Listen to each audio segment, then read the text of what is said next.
Welcome back to Focus on Frisco. Yet another beautiful day in the town of Frisco. And what makes Frisco even more beautiful than it already is? Art. I have Melissa Sherburne, town council member, joining me right now to talk a little bit about just that. A whole new program that's kind of been brought in, gosh, in the new year, right? Yes, 2020. That has something to do with art, and I'm being mysterious because I want you to be as excited as I am about it. Melissa, thank you for coming in. It's been, I think, since you got onto council that we've had you in the, maybe about a year and a half ago. Anyway, it's good to have you here. Thanks for coming back. I appreciate you taking the time to do it. So as I mentioned to our viewers, this is really about art, and it's something that has come into play in 2020 that you really have brought up from this grassroots idea. Yes. So before we get any more mysterious about it, tell us a little bit about what your program is. Sure. So, Frisco is really an artist community. We have so many artists, we have makers, we have craftspeople, some of whom are even nationally known. And at the same time, we haven't really done anything formal to bring the community together around art. And so when the council was reviewing the budget for 2020, we said, let's put a little seed money in our council budget, in our town budget, to really look at public art and start that conversation and see what happens. It's a little bit of an experiment, right? But the seed money is just to kind of get it started, and so hopefully, we can get something off the ground, and I'll tell you a little bit more about what we've been up to and what might be to come. Right? Yeah. And it's interesting because I think when you hear the words seed money, you think, oh, okay, well, they're going to put in a huge sculpture or they're going to do a massive mural on the wall. And I think you and I both know that those types of things are a big way to start the art program in and of itself, both in scope and certainly in dollar amount.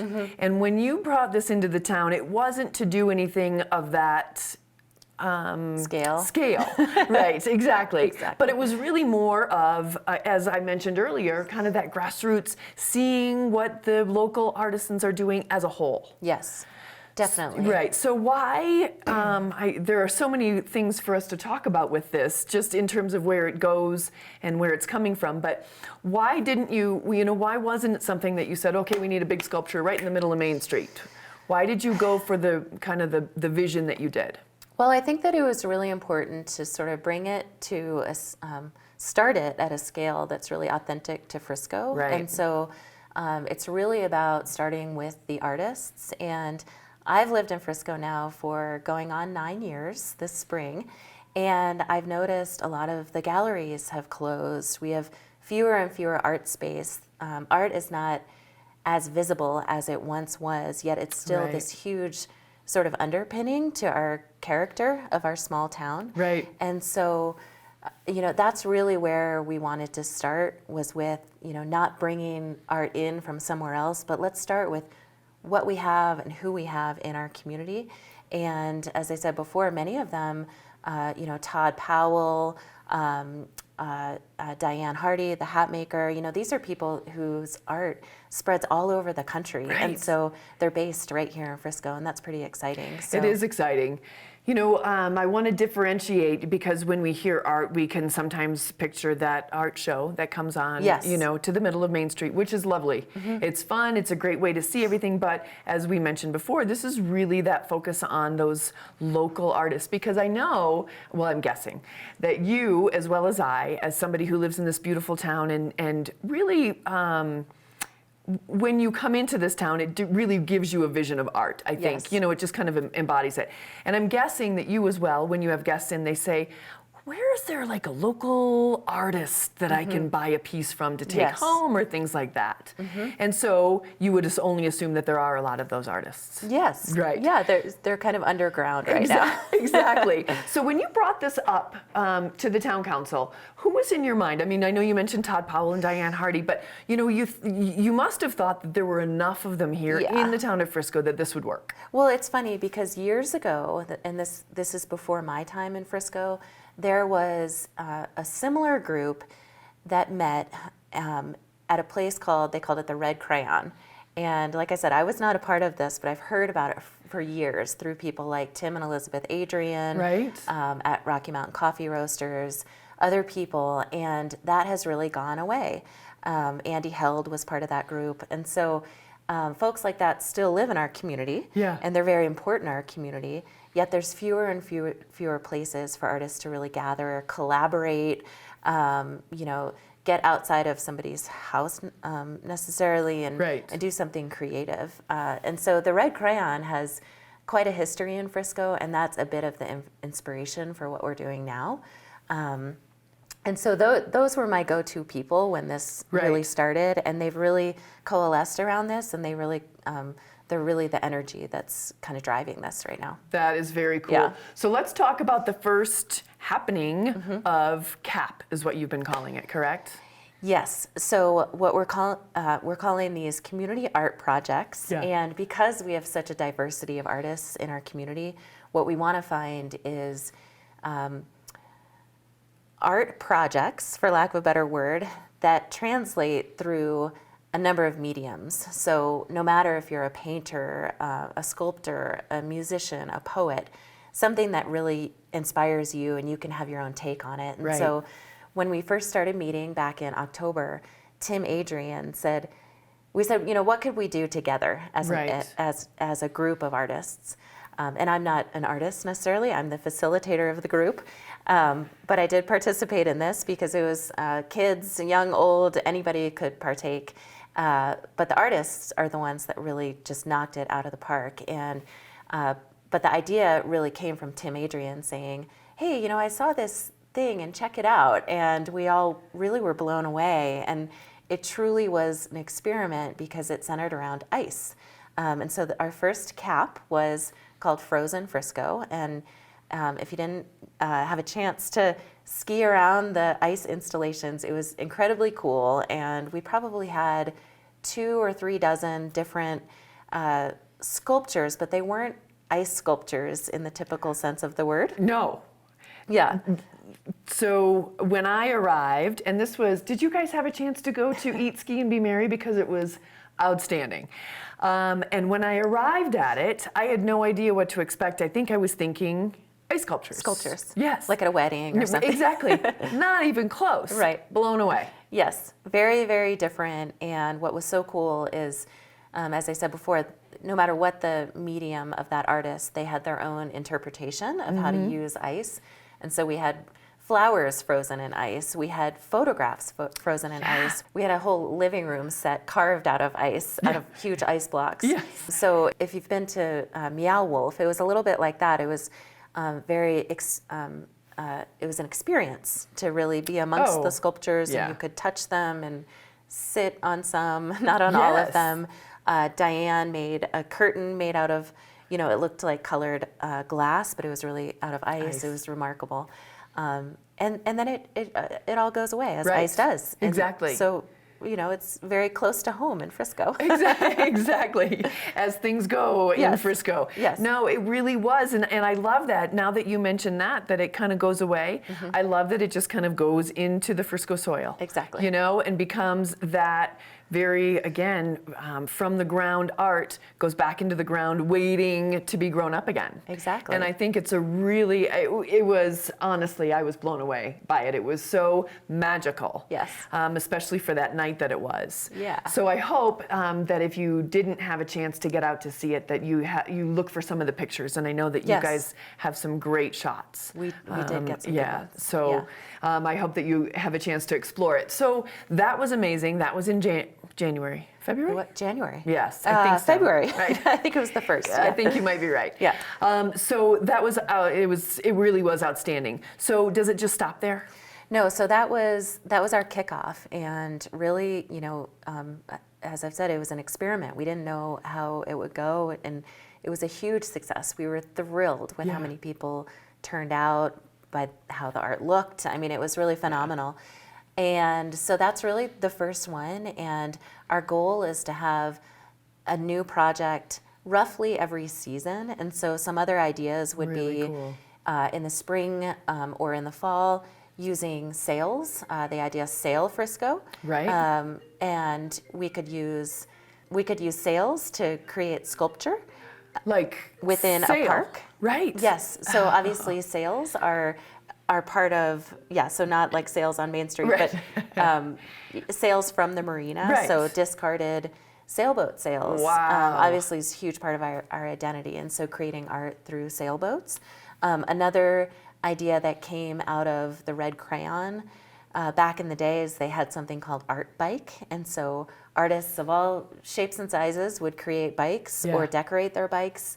Not just a normal bike parade. We all know bike parades, Right. but this is sort of taking it up a notch and creating sculpture out of bikes. And so that's an idea that we're kicking around. And then another really fun one that I'm excited about is creating floats for our July 4th parade. And so Oh, that's an interesting take on it. yes, and so having the Very cool. the Make Frisco group create one or several floats that are works of art. Right. Yeah. So you really do lay out kind of that topic.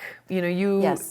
here's what your medium is. Here are the materials you're going to use. Exactly. Now go for it. Yes. Yeah. That's the idea. We'll see. I think it's very cool. And so far, you know, the one that we have seen has been it was really neat. So it's fun to think about I love the sale idea. I love that. Now, for those of you who know me, know that my first question, of course, was you mentioned the budget. So there has to be something behind it. Sure. So one of my first questions was, what did the town decide to put toward it and how is it being allocated? Yes. So we have $25,000 allocated for public art in 2020, and the idea really was we didn't have that earmarked for anything specific like a sculpture or any Right. sort of commission. So at this point in time, it's really just to support things like the art projects. Further down the road, we would love to get more guidance from council, more guidance from our community Right. and this group of artists as to Yeah. what they would like to see in terms of commissions. You know, as our town continues to develop, we have new developments. The PRA is a place that continues to evolve. There might be opportunities for a mural, a sculpture, something Right. like that, but we need more direction. Yeah. And of course, those things can be very expensive. And so $25,000 is just it's a start. But Right. if we want to do something like that, I think the council will need to consider if that is a good use of our public funds Right. and how much it costs and what it looks like, and so a little bit more specific direction. Well, I think it's really cool because this being the opportunity really to showcase those Frisco artists, and we'll talk a little bit more about it if further people want to get involved, because I'm Yes. sure that it's very inclusive. But, you know, as you say, you get that feedback as a council person, Yes. this is such a great opportunity because somebody can come in and be like, Eureka, this is the greatest thing that ever happened to the town. Yeah. Let's move on, you know, let's move it forward. And I think it's really a good barometer, you know, where you can get that feedback from people, whether they live in town or are visiting, Yeah. and things like that, and really start to work toward that. Is this something that we want to Exactly. Do we pursue elevate? this? Yeah, and take it to that next level. And I have to tell you, I've gotten so many comments from people, emails, text messages, just saying, thank you for bringing art back to Frisco. Because it never went away. Right. It just hasn't been as visible. Right. And so that's the idea. Well, that's got to feel great. Yeah. That really does. And I was talking to you a little bit about this when we were at the break as to why you. And that was the question that I asked was, are you an artist? But no, you just have that passion for bringing that into the town or bringing it back into the town. Is that? Yeah, I certainly am a creative person. I'm by no means a professional artist. I have artists in my family. My daughter is quite the artist, my 9-year-old. But, you know, I've just seen no matter what mountain town, whether it's Crested Butte, Aspen, Breckenridge, art really adds to our character. It's part of our character. And so, and furthermore, it really attracts people naturally. It's not, you know, we certainly have amazing events and whatnot, but art really attracts people in a very grassroots, authentic way. Yeah. That's wonderful, and it's so aligned with our mountain town culture. I think it's great, and I absolutely agree with you that it really, when it resonates, it really resonates. You know, and people can get drawn to it, and imagine, you know, if you do go seasonally, somebody that's visiting and they're like, oh, I wonder what the next installation's going to be. Let's Yeah. go up and see, what, back in my hometown in Kalamazoo, Michigan, these skeletons that were dressed different ways started popping up in different locations with nice. artists' names on them. Yeah. And different people who were, so Exactly. it's really that, oh, where are we going to see it next? How is it going to be, used and things like that. Yeah. Well, it's fun to hear that you've gotten such a great response from people. What if somebody is just learning about this now, but has that passion and certainly lives in the town? Well, how can they get involved with it? Is it still possible for them to Definitely. become a part of it? Definitely. So, as I've said, we are just getting started, and how this all began really was word of mouth, and that continues to be the case. And after the Frozen Frisco event, I got a number of people getting in touch with me or getting in touch with other artists saying, wow, we didn't really realize what this was going to How be. cool this really was. We want to participate. Yeah. We want to do it next year. What are you up to next? And so right now we've got sort of a core group, and we meet roughly monthly, and then we'll ramp up around an event of that kind. And if you have any interest in being involved, reach out to the town. Nancy Carey, the town manager, reach out to me. You can email me at my town council email address. And so if anybody is interested at all, it's an open door, and the more the merrier. Right. Really. Whether it's whether you come in as an artist or maybe somebody who has ideas about it. Exactly. Yeah. Much like yourself that says, I'm not proclaiming to be an artist, but I love this and I'm passionate about it, so this is where we could take it. Yes. Wow, that's pretty exciting. Yeah. Yeah. Well, I'm excited on that level too, so that the next time you and I talk, maybe we can talk about it before the event happens, That'd be where great. where you bring the next seasonal one in and really start to highlight it, and it would be fun to have an artist or two on. I'd and love that. We can really kind of take Yeah. it in a direction where people can get that full feeling of it as well. Fabulous. Yeah. Well, Melissa, thanks for coming on and sharing it with us. Thank you. I think it's really neat that you took this first step. I like kind of the level that you brought it in, just that feeling of seeding it and bringing that passion back to the town and seeing what happens Okay. as it grows. Thanks so much. Yeah, you bet. Thank you. Well, I sure want to thank everybody for joining us today. It's been a great show. We've learned about voting. We've learned about art. Don't you feel like a whole person again? I think this is great. Thanks again for joining us on behalf of the town and everybody that made this happen. We certainly thank Deborah Wolmuth. We thank Melissa Sherburne. And we thank everybody over here at the studios. I'm Shannon Fallon. I look forward to seeing you guys again next month. And up until then, get out there, enjoy the sunshine, enjoy this beautiful winter, and we'll see you all again soon.